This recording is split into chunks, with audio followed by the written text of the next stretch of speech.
Hello అండి, welcome to Klinkara vlogs. ప్రేమలన్నిటిలోకి తల్లి ప్రేమ గొప్పది, భాషలన్నిటిలోకి తెలుగు భాష గొప్పది, అన్ని రకాల సంపదలలోకి దైవభక్తి అనేటువంటి సంపద గొప్ప. ఈ సారాంశాన్ని ఉగాది సందర్భంగా అర్థం చేసుకుంటూ, జీర్ణం చేసుకుంటూ, ఆచరణలో పెట్టడానికి ప్రయత్నిస్తూ మనం ముఖ్యంగా ఉగాది విశిష్టత ఏమిటి అంటే, ఇది దేవుడు లేని పండుగ. అంటే ప్రత్యేకించి ఏ దేవుడు దీనికి పేరు పెట్టి ఉండడు. శ్రీరామనవమి అంటే శ్రీరాముడు, కృష్ణాష్టమి అంటే కృష్ణుడు, శివరాత్రి అంటే శివుడు, విజయదశమి అంటే అమ్మవారు మనకి లెక్క.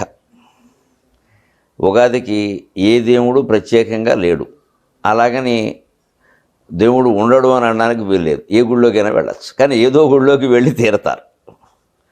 ఎందుకంటే సంవత్సరం మొదటి రోజుని ఏం చేస్తే ఆ ప్రేరణ సంవత్సరం అంతా కొనసాగుతుంది అని ఒక నమ్మకం మనకుంది. నమ్మకాల్లో మంచి నమ్మకాలు, గుడ్డి నమ్మకాలు ఉన్నాయి. ఇది మంచి నమ్మకం. ఎందుకంటే కనీసం ఆ ఒక్కరోజైనా కొన్ని మంచి పనులు చేసి శుభప్రదంగా కాలాన్ని గడిపి మిగిలిన 364 రోజులకి ఒక పునాది వేసుకుంటాం మనం.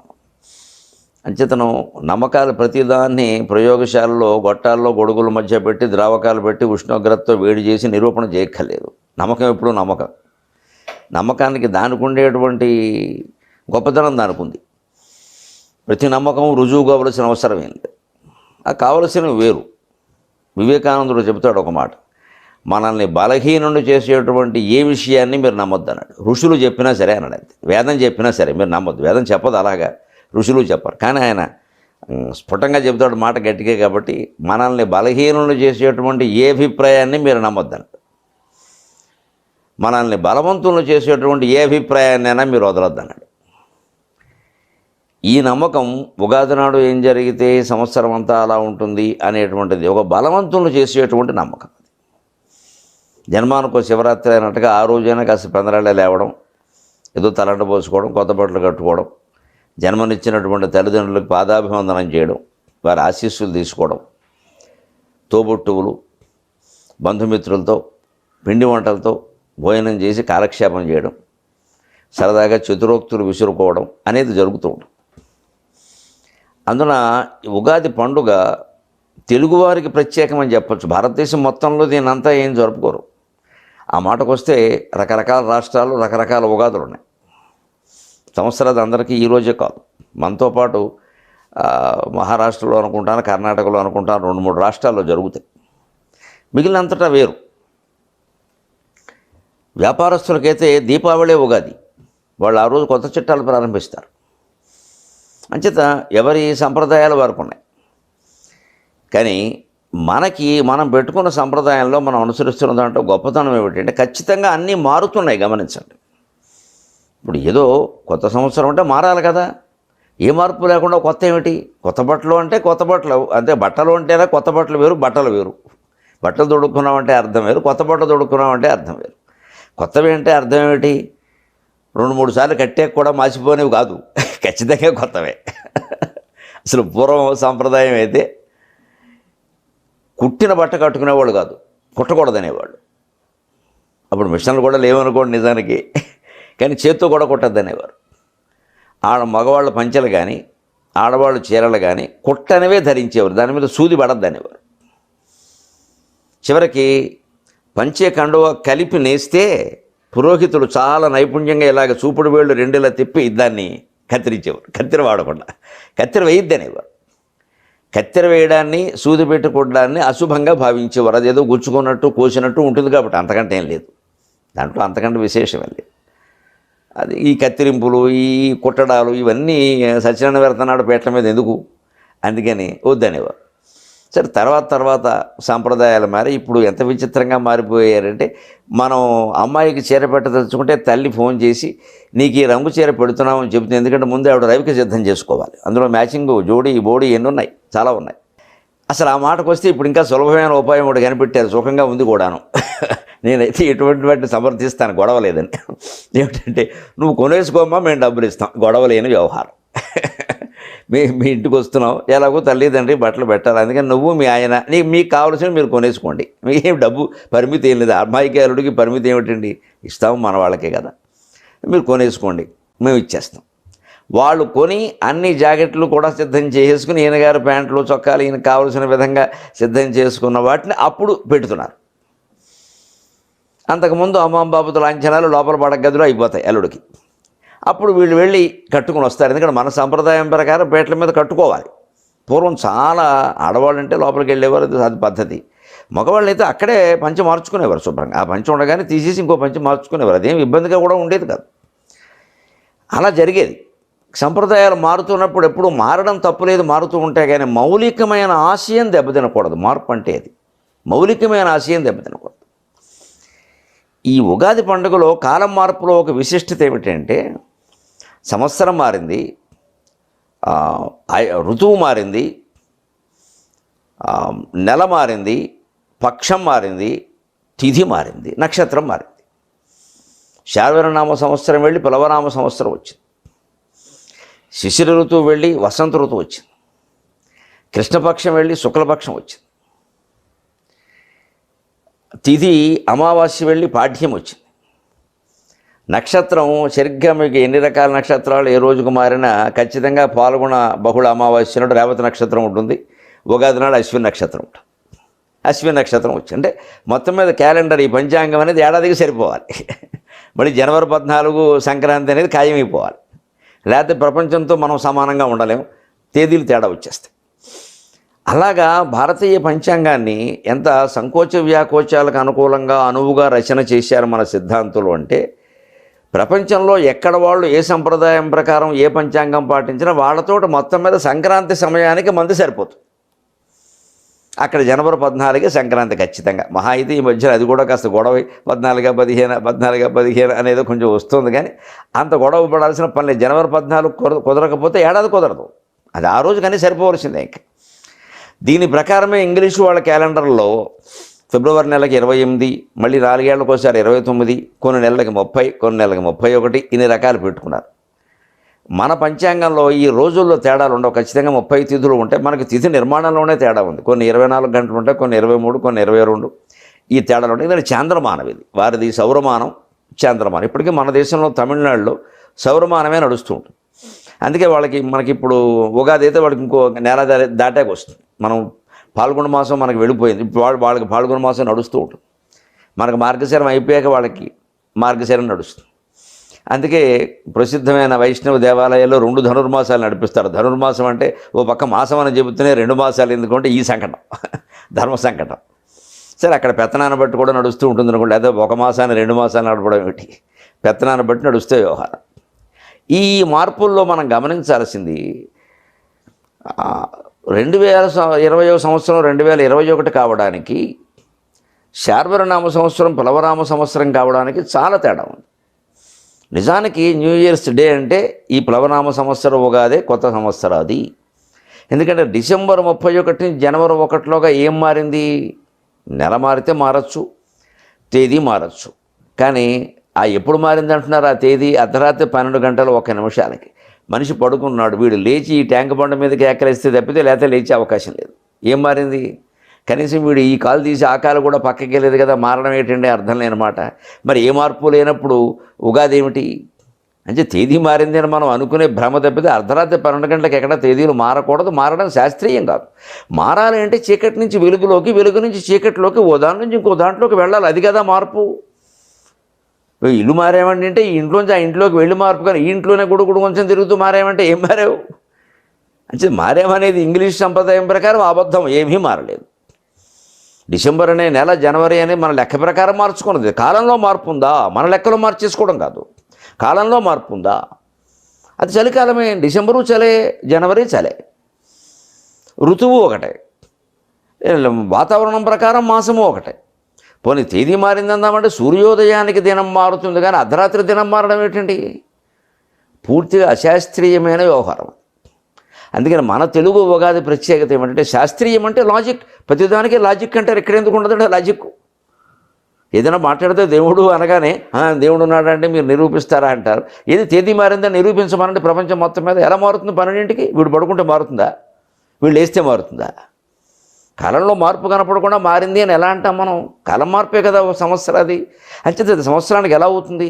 ఎట్టి పరిస్థితుల్లో ఏ శాస్త్రం ప్రకారం చూసినా మనం కల్పించుకున్న శాస్త్రాల ప్రకారం, పంచాంగాల ప్రకారం తప్పితే జనవరి 1 సంవత్సరాది కాదు. ఈ ఉగాది సంవత్సరాది. దానికి శాస్త్రీయత ఉంది. సరే, మన సంప్రదాయాల ప్రకారం మనం చెప్పుకోవడం. దీంట్లోనే మనం నేర్చుకోవలసింది ఇంకోటి, మన ఆచారాల్లో గొప్పతనం. ఉగాది నాడు 3 చాలా ముఖ్యం. ఒకటి పచ్చడి లేవగానే, తర్వాత పంచాంగం, తర్వాత పద్యాలు. 3 ప్రకారాలే: పచ్చడి, పంచాంగం, పద్యం. పచ్చడిలో సరిగ్గా 6 రుచులు కలుస్తాయి. చిన్న చెరుకు గడల తీపి, చిన్న మిరప కోపి, వేప పువ్వు చేదు పూప వగరు, చింతపండు పులుపు చిటికెడుప్పు కలుపు, కలిపి కొట్టువాడే తెలుగువాడు. తెలుగువాళ్ళ లక్షణం కలిపికొట్టడం. మనకి ఒక ఆచారం ఏమిటంటే, కలిపికొట్టడం అనేది తెలుగు వాళ్ళ మాటగా ఎందుకు స్థిరపడిందంటే, ఒక కూరలో ఇంకో కూర కలపడం అనేది తెలుగు వాళ్ళలో ఎక్కువ అండి. కందా బచ్చలి, వంకాయ చిక్కుడుకాయ, కొన్ని జోడీలు ఉన్నాయి. ఇష్టం వచ్చినట్టు కలిపేయకూడదు. మళ్ళీ వంకాయలో బంగాళదుంపలు కలిపేయకూడదు, కలవాలాగా. ఏదో కూరలు లేక కలిపేయడం వేరే విషయం అది. ఇంకా ఈ మధ్య విచిత్రంగా ములక్కాళ్ళు కలిపేస్తున్నారు పెద్దంట. ములక్కాళ్ళు కేవలం పులుసులో వేసుకోవాలి, చారులో వేసుకోవాలి. కూర కింద తినడం అంటే ఒక రకంగా తినడం చేత కాదని చెప్పాలి. ములక్కాడు ఎలా తింటాం కూరలో? అది ఇంత పొడుగుంటుంది, అది పీచు. లోపలికి వెళ్ళి బయటికి తీయాలంటే వేలెట్టాలి. మళ్ళీ పక్క వాళ్ళు ఉంటే చికాగ్గా ఉంటుంది. లేకపోతే నోటితో పక్కకి ఉయ్యలేము, ఉమ్మలేము. నోటితో తీయాలి, చేత్తో తీయాలి. దాన్ని తింటూ చేత్తో తీయడం ఏంటండి? ఈ పరిస్థితి రాకూడదంటే ములక్కాళ్ళు కేవలం చారులోనూ పులుసులోనూ వేసుకోవాలి, దేంటో కలపకూడదు. ఆచారంలో పులుసులో వేసినా సరే తెలుగు వాళ్ళ పద్ధతి ఏమిటంటే ఇంత కాడ వేయాలి. చూపుడు వేలు లెక్క ములక్కాడకి. చూపుడు వేలుతో కొలవడమే. ఎందుకని? దీన్ని ఇటు పట్టుకొని ఇటు లాగచ్చు, అటు పట్టుకొని అటు లాగచ్చు, మొత్తం మీద అవతల పారేయచ్చు. ఆ గుజ్జు తినాలి. కానీ ఈ కాడంతా నవ్వులతో కూర్చుంటే ఈ జన్మకు తెమలదు. అదేమంత ఆరోగ్యకరమైంది కాదు. ఇది ములక్కాడ తినే విధానం. దాన్ని చారులో వేస్తే చారు మంచి ఘుమఘుమలాడుతూ ఉంటుంది. వేడితో వేడిగా ఉండే అక్కడ సుగంధం. ములక్కాడ శరీరానికి అందాలి, కానీ అందవలసిన విధానం ఇది. అందుకని పప్పులో ములక్కాడ వేసేసి, వంకాయలో ములక్కాడ కలిపేసేసి, దాన్ని మళ్ళీ ఇంత ముక్కలు చేసి అట్టికాయ వేపుడులాగా ఆ మొక్క తినాలో తెలియదు, వదిలేయాలో తెలియదు. అది లోపలికి వెడితే పీచు, వదిలేద్దామంటే లోపల ఏదో ఉంది. వేలుతో పట్టుకునేది కాదు. ఈ జోడీలన్నీ తెలుగు వాళ్ళు చూస్తారండి. దేంటో ఏది కలపాలి, దేంటో ఏది నంచుకోవాలి. ముద్దపప్పు ఉంటే ఆవకాయ నంచుకుంటారు. ముద్దపప్పులోకి తేనె కూడా నంచుకోడు. మినపరొట్టు ఉంటే తేనె నంచుకుంటాడు. బొబ్బట్లు ఉంటే దోసకాయ పచ్చడి నంచుకుంటాడు. ఎందుకంటే బొబ్బట్లు అరగవు, మైదా పిండి. ఈ చింతపండు దోసకాయ పచ్చడి చింతపండు వేసి చేస్తారు, అందుకని అరుగుతుంది. ఈ ఖచ్చితంగా ఇది తింటే ఇది తినాలి అని ఒక లెక్క ఉంటుంది. కోడి మాంసం తింటే జున్ను తినాలి. మీకు ఎలా తెలుసు అనకండి, పత్రికలో చూశాను. కోడి మాంసం వేడి చేస్తుంది, అది జున్ను తింటే కనుక చలవ చేస్తుంది. అలాగే ముంజికాయలు తినాలంటే మామిడికాయ బద్ద తినాలి, లేకపోతే ముంజికాయలు అరగవు. అలాగే మరి జున్ను తింటే మంచినీళ్ళు తాగాలి. కోడి మాంసం తింటే జున్ను తినాలి, కానీ జున్ను తింటే మంచినీళ్ళు తాగాలి. జున్ను ఇంతగా ఒక కప్పు జున్ను తింటే 2 గ్లాసులు మంచినీళ్ళు తాగాలి, లేకపోతే అరగదు. ఈ మొత్తం ఈ దేంతో ఏది కలపాలి అనేది ఆరోగ్య విధానం, వైద్య విధానం ద్వారా కనిపెట్టినవాడు తెలుగువాడు. మరి ఉగాది నాడు కలిపిన విధానాలు చూస్తే విచిత్రంగా ఉండదు. చెరుగ్గళ్ళు ఎక్కడ, మిరపకాయలు ఎక్కడ, ఉప్పు పులుపు, సరే పోనీ చింతపండు ఉప్పు ఏదో ఉప్పు పులుపు కొంచెం కలిసాయి అనుకుందాం. వేప పువ్వు ఎక్కడ, మామిడి పిందెలు ఎక్కడ, ఇవి ఏ రకంగానూ కలిసేవి కావు. వీటన్నింటినీ కలిపి పచ్చడి అని చేసి అన్నంలో కలుపుకునే అవకాశం లేకుండా, దేవుడి ప్రసాదంలాగా కళ్ళగద్దుకునే అవసరము లేకుండా దానికి పచ్చడైన విచిత్రమైన పేరోడు పెట్టి అదేదో కొద్దిగా మాత్రమే ఇచ్చి అది మళ్ళీ 1/2 కేజీ ఇవ్వకుండా దాన్ని సేవిస్తే కానీ ఇంకే పని చేయొద్దు అనడం, ఏది తినద్దు పరగడుపున తినాలి అనడంలో ఉద్దేశం ఏమిటంటే, ఇంత విచిత్రంగా ఉంటుంది జీవితం. భార్య తీపి అయితే భర్త కారం అయిపోతాడు, మిరపకాయ బజ్జీ అయిపోతాడు, భరించాల్సిందే. ఈవిడి చేదైతే వాడు వగరైపోతాడు. వీళ్ళు ఒకళ్ళు ఉప్పు అయితే ఒకళ్ళు పులుపు అయిపోతారు. కానీ గమనించండి, పళ్ళు పులిచినప్పుడు ఏం చేస్తాం? మళ్ళీ కాస్త ఉప్పు కలుపుకుంటాం.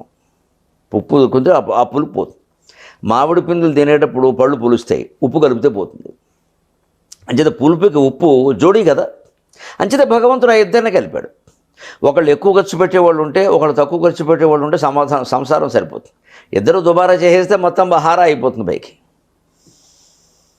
ఒకళ్ళు కొంచెం కోపదారి మనుషులు ఉంటే, కొంచెం వాళ్ళు శాంతంగా సహనంగా ఉండేవాళ్ళు ఉంటే సంసారం నడుస్తుంది.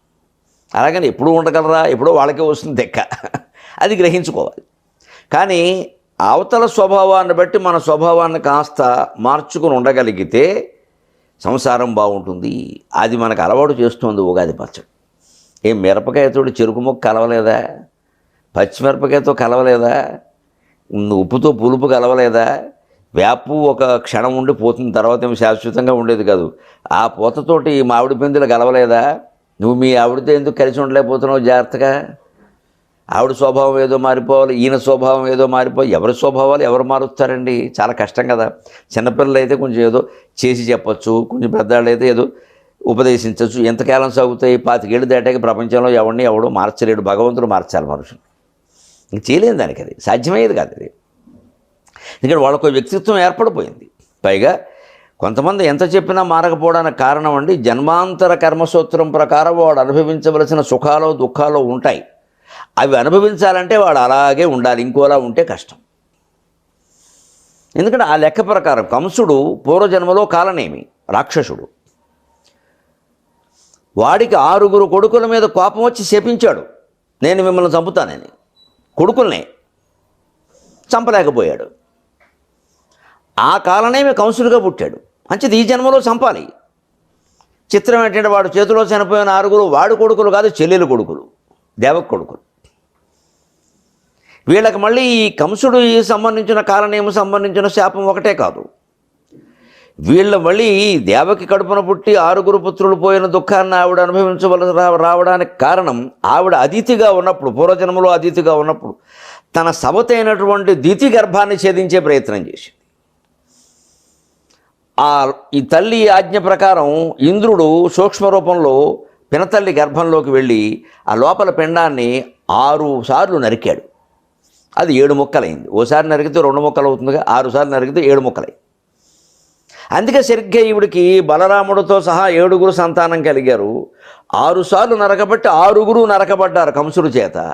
6 సార్లు దెబ్బేస్తే 7వ ముక్క పక్కకి వెడుతుంది కాబట్టి పక్కకి వెళ్ళింది సంకర్షణుడు బలరాముడు అయ్యాడు.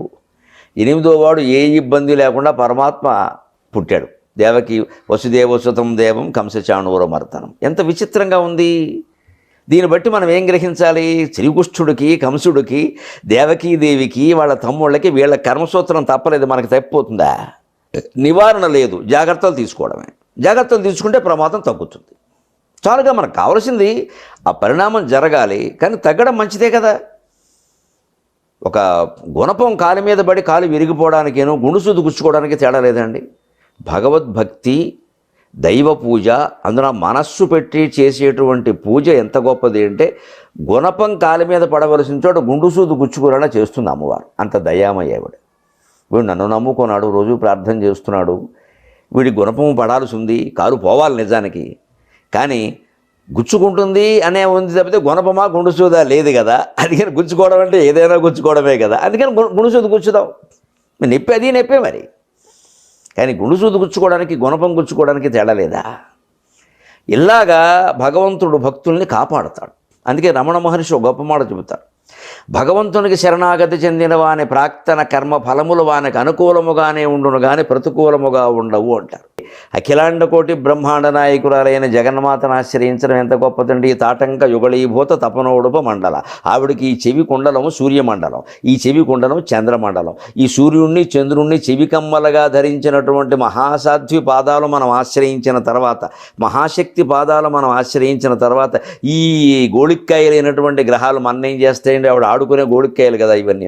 విసిరితే సూర్యుడు పోవలసిందే, చంద్రుడు పోవలసిందే, గురువు దిక్కు లేకుండా పోవలసిందే. అంతటి మూల దేవత మీద, మూల విరాట్ మీద అంత భక్తి ఉండాలి మనకి. అది మనకి ఈ ఉగాది తెలియజేసి కాలప్రభావం ఇలా ఉంటుంది అబ్బాయి, అందుకని నీకు మిరపకాయలును చెరుకుగళ్ళు కలిపి పచ్చడి చేసి పెట్టినట్టుగా నీ జీవితంలో కూడా సుఖము దుఃఖం వస్తూనే ఉంటాయి. వాటిని కలిపి పచ్చడిగా చేసి తీసుకోవయ్యా. అంతేగా నువ్వు ఊరికే ఇందులో అదేమిటి అందులో ఇదేమిటి అని మాట్లాడక. ఈ కలిపి తీసుకోవడం, కలిపి ఆస్వాదించడం, కలిసి బతకడం అనే దాన్ని మనకి ఉగాది పచ్చడి ద్వారా మన జాతి తెలియజేసింది.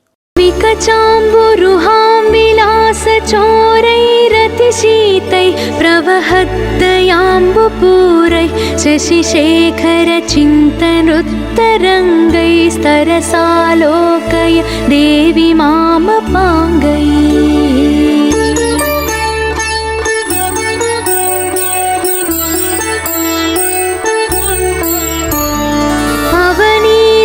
अवनीधरनायकस्य कन्ये कृपणं मां परिपालयाति धन्ये विधिमाधव वासवादिमान्ये द्रुतमुन्मूलितभक्तलोकदैन्ये.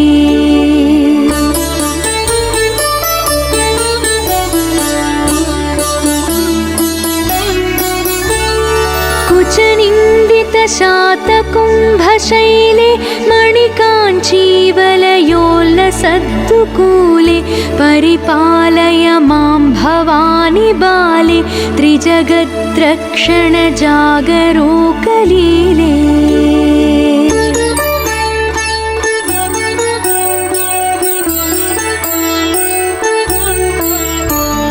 स्वरुचाजिततप्तशातकुम्भे कचशोभाजितकालमेघडम्बे परिपालय मां त्रसन्निशुम्भे मकुटोल्लासि सुधामयूखडिम्बे.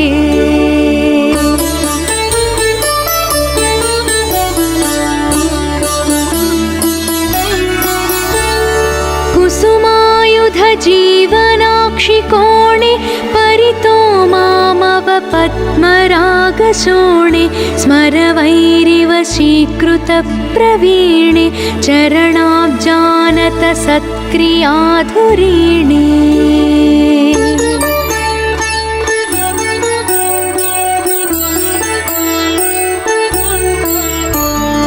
गिरिजे गगनोपमावलग्ने गिरितुङ्गस्तनगौरवेण भुग्ने वसमे हृदये तवाङ्गलग्ने तव सुन्दर्शनमोदसिन्धुमग्ने.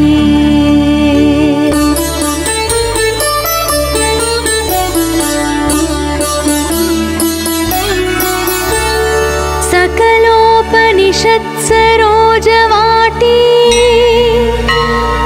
कलहं स्यास्तवमेकवित्वधाटी कृपया विरभूदियं तु पेटी वहतु त्वद्गुणरम्यरत्नकोटिः.